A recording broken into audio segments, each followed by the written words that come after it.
C'est une église construite dans les années 1640, sous Louis XIV. C'est donc une église du XVIIe siècle, d'architecture classique. C'est une église avec une voûte en plâtre, sur une charpente en carène de bateau renversée. Donc il fallait d'abord restaurer la toiture, mais pour restaurer la toiture, il a fallu entreprendre la restauration des fondations. Nous rentrons ici dans ce qui est le sous-sol de l'ancienne salle paroissiale, au-dessus.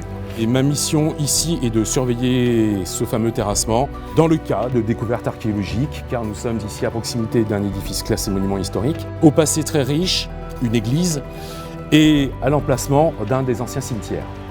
Et à cette occasion, la découverte de ce petit ossuaire qui, pour l'instant, au stade de la mise au jour, est constitué d'un minimum de 5 individus.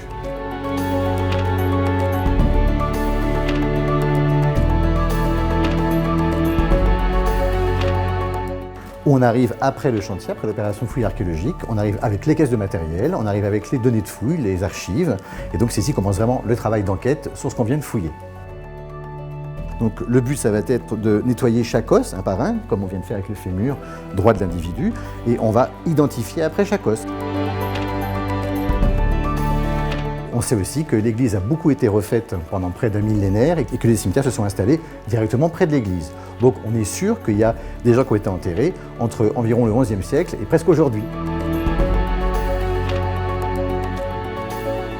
C'est une église modeste. Pantin était à l'époque un gros village avec un seigneur. Donc on a redécouvert d'ailleurs ce qu'on appelle une litre, c'est-à-dire un faire-part de décès du seigneur de Pantin qui date juste avant la Révolution. Et d'ailleurs les révolutionnaires ont un peu dégradé cette litre. C'est une bande noire qui fait le tour des piliers avec les armoiries de Pantin.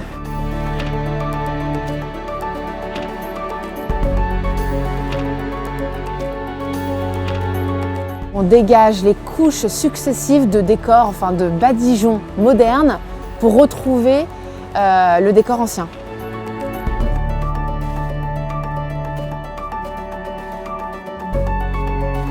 Les opérations sur un monument historique, ça se fait toujours sur le temps long.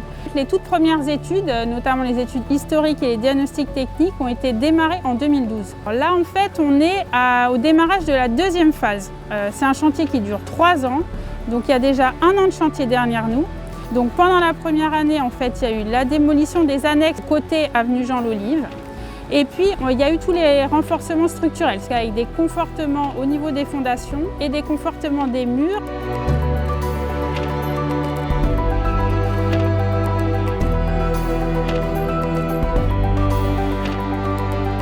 Cette opération, au total, elle coûtera 7,3 millions.